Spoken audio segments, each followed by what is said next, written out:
Bonjour. Bienvenue au lycée François Fanon. Nous allons vous présenter les différentes spécificités du BTS SP3S. Cela grâce à une petite enquête et des petites scénettes. Suivez-nous.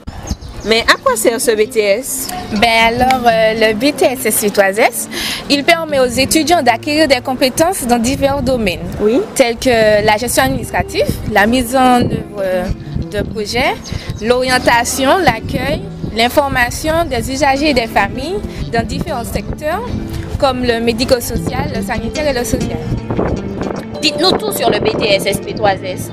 Alors en fait, ce BTS a été créé en 2007 par le ministère de l'Éducation nationale et de l'enseignement supérieur en collaboration avec différents secteurs et organismes professionnels dont la sécurité sociale et la Fédération des associations d'aide à domicile. Mais quel métier peut-on exercer avec ce BTS SP3S? Écoutez, nous avions déjà réfléchi à la question, donc nous vous invitons à venir nous rejoindre dans notre salle spécialisée où nous vous présenterons un diaporama. Nous allons maintenant vous présenter les différents métiers accessibles au BTS SP3S.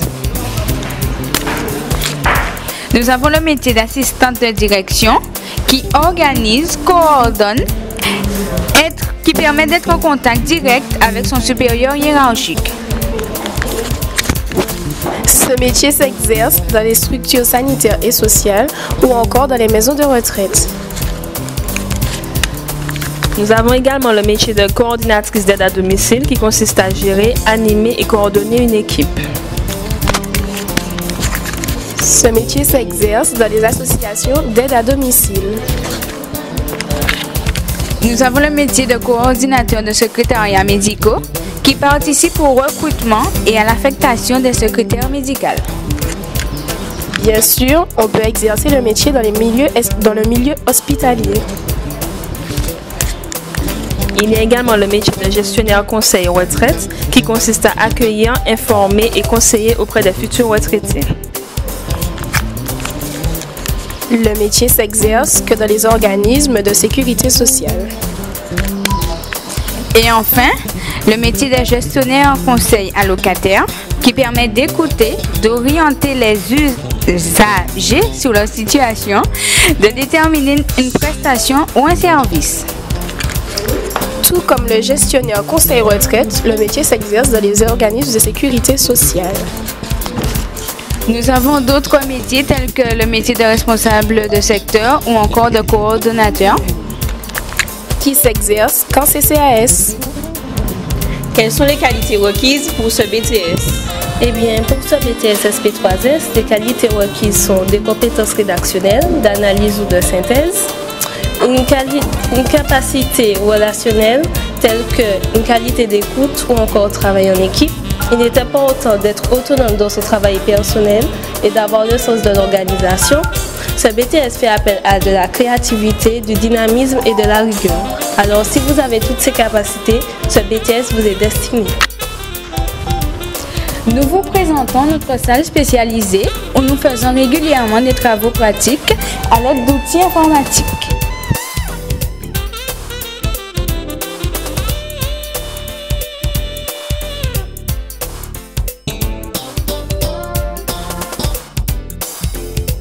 Faut-il un bac spécifique pour ce BTS? Non, pas du tout. Le BTS SP3S recrute tous les titulaires de baccalauréat, les titulaires de bac généraux, les bacs S, bac L, bac ES, les titulaires de bac technologique, les bacs ST2S, SMR et également les titulaires de bac pro, ASSP, SPVL, SMR. Il est vrai que les ST2S ont déjà la base pour la formation, mais tout le monde peut y arriver avec la bonne volonté et la motivation.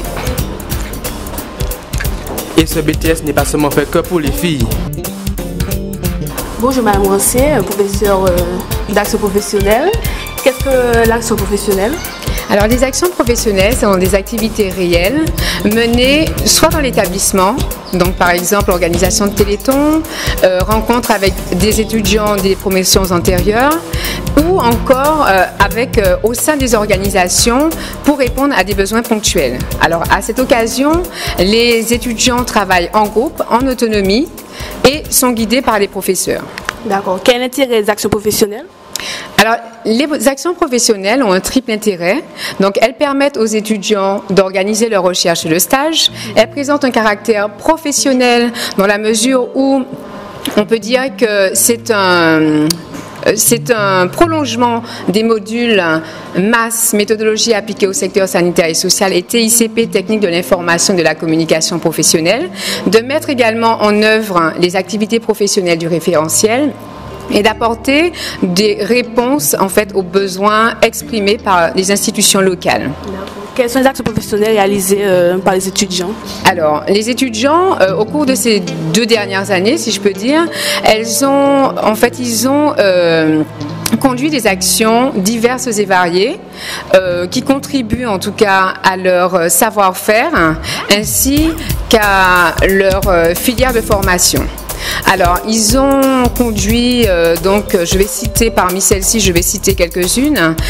Il y a l'organisation de la journée porte ouverte de la MEDAV, qui est l'Association martiniquaise pour l'éducation des déficients visuels et auditifs, l'organisation de forums des métiers en direction des études des élèves de première et terminale SC2S du lycée France Fanon, l'organisation de rencontres avec des étudiants des promotions antérieures, mais également la participation à l'accueil et à l'animation de la Semaine Bleue en faveur des personnes âgées de la ville de Trinité. Qu'est-ce que je pourrais rajouter? Donc, également la préparation, ils ont participé également à l'accueil, à l'animation et à l'évaluation du premier congrès de la psychiatrie en Martinique et également à la promotion du BTS SP3S. Merci beaucoup. Bonjour Monsieur Colombac. Quelle matière enseignez-vous? Donc, avant de commencer, moi je dirais que le BTS SP3S, service et prestations du secteur sanitaire et social, est composé sous forme de modules. Parmi ces modules, j'enseigne 2, à savoir, premièrement, le module E, qui s'intitule « Relations au travail et gestion des ressources humaines ». Donc, on sait que l'individu exerce dans l'organisation. Donc, il faut connaître comment est constituée une organisation, son mode de fonctionnement et la législation qui encadre l'organisation.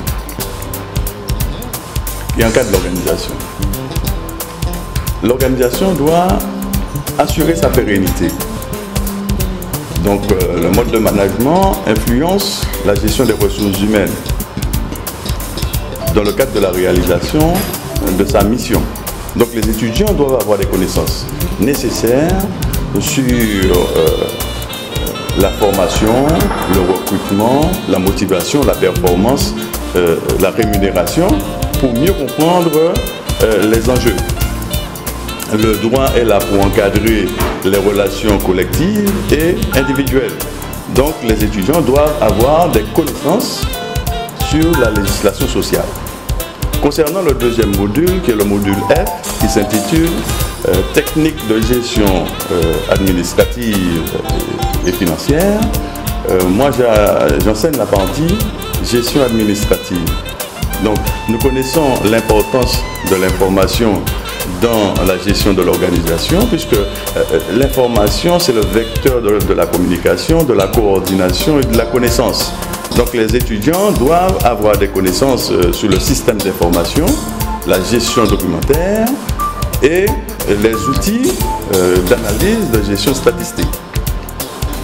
Donc pour dire, le module E est enseigné en deuxième année et le module F, la partie gestion administrative, est enseigné en première année.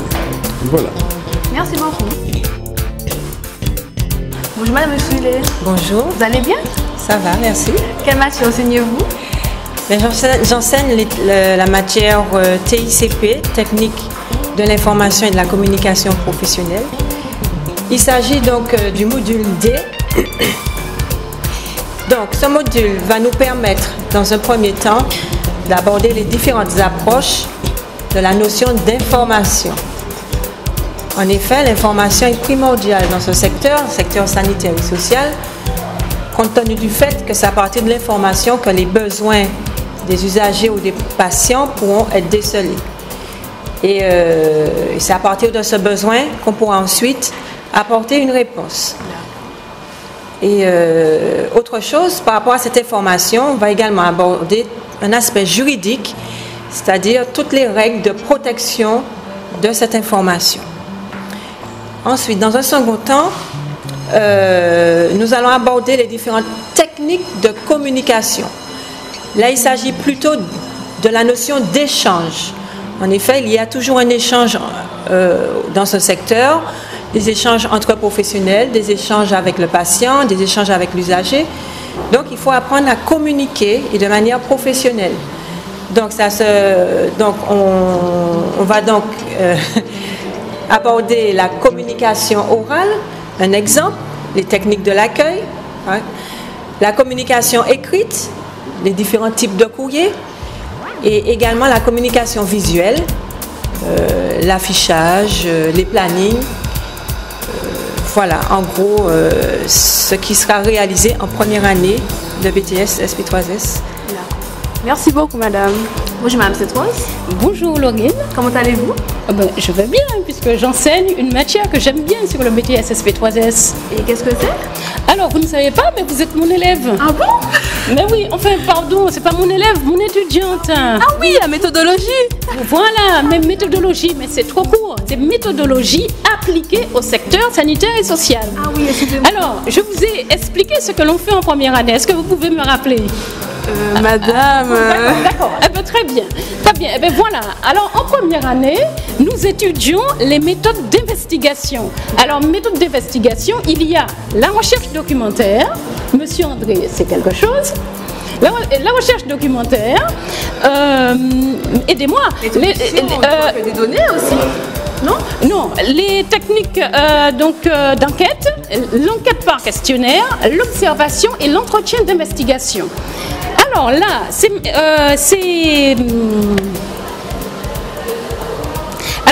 ces parties du programme nous permettent d'analyser les populations, d'analyser leurs problèmes au cours des TP et aussi donc d'analyser leurs demandes et aussi donc de savoir quels sont les véritables besoins des populations. Mais par contre, en deuxième année, on apprendra comment répondre aux besoins des populations. Et là, on étudiera deux parties du programme qui sont la démarche de projet et aussi la démarche qualité. En gros, on peut dire qu'avec cette matière, les étudiants du BTS SP3S deviennent des spécialistes des techniques d'enquête, mais aussi des spécialistes de la démarche de projet et des spécialistes de la démarche qualité. Quelle étude peut-on envisager après le BTS SP3S? Plusieurs poursuites d'études sont envisageables après le BTS SP3S, dont les licences professionnelles telles que la licence de médiation sociale, la licence de responsable des structures sociales et médico-sociales. Mais tu n'as pas tout dit, puisqu'il y a les licences professionnelles d'intervention sociale, d'option d'ingénierie de services de proximité, de management des organisations sanitaires et sociales et de gestion des établissements sanitaires.